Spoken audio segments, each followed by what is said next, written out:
start this by asking you to do a couple of exercises. Would you hold the microphone for me? Thank you. Please put your hands like this, facing each other, okay? You know. oh, try. I'll do it. I want you to do this.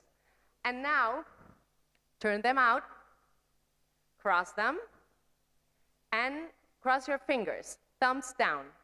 Yeah, that way. Now, turn them up.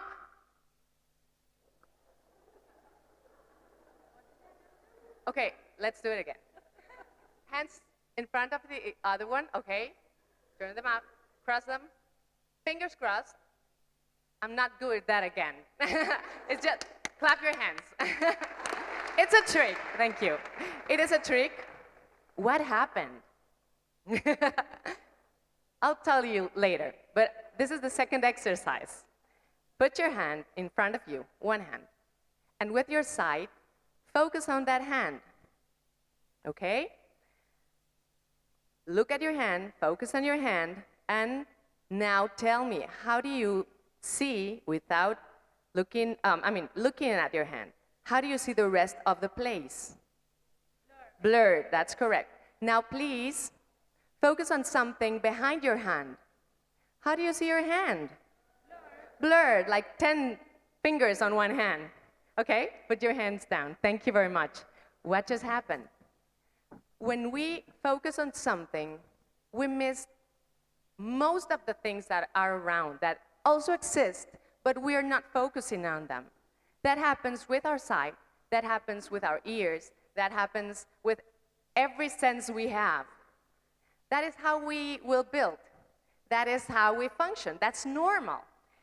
Imagine if we could see everything at the same time, we will get nuts, you know? So that's why we're designed to focus on only one thing. We're not allowed to perceive everything at the same time. We couldn't. But what happened with that? What happens is that sometimes we focus on the wrong things, the things that upsets us, the things that stresses us, but not only with our senses, but with our thoughts too. Sometimes we focus on our thoughts, our wrong thoughts. If we think of our lives as a problematic, as difficult, probably we're missing a lot of things.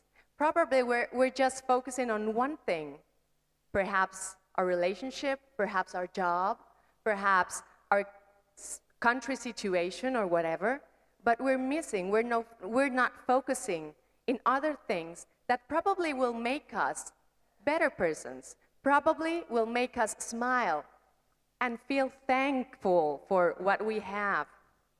We all have blessings every time, but we tend to see things that are outside us, that are outside our lives, as better as what we have. That's normal, I think. But we can change that, changing where we focus on. If we think that our boss has a better job than what we have, it's probably because we're just focusing on one thing of his job or her job. Probably it's the income, probably, I don't know, you fill the blanks. What about getting that job? Probably you will see a lot of different things that you're not noticing when you want that job, or when you want another house, or another relationship, or another kids, for example, saying something. We all love our kids, but sometimes we want to throw them out. That's reality. We love them very much. But what are we focused? What are we paying attention in our lives? The thing is not getting to the farthest hill, the one who looks smoother. The thing is that the only thing that guarantees us to enjoy that hill if we get there is to start enjoying what we already have, where we already are. Because if we, thank you. Thank you. So, The challenge is this: start noticing another kind of things that makes you feel grateful for what you have. And then your mind will be open, not closed, not in a defensive way, you know, but open to see possibilities, to feel gratefulness, to motivate yourself. When you feel grateful, always you want to give back, don't you? Always. So, please notice those things, trivial things, simple things that makes you smile, that makes you feel better. I think in a different way, everyone who's here talked about this in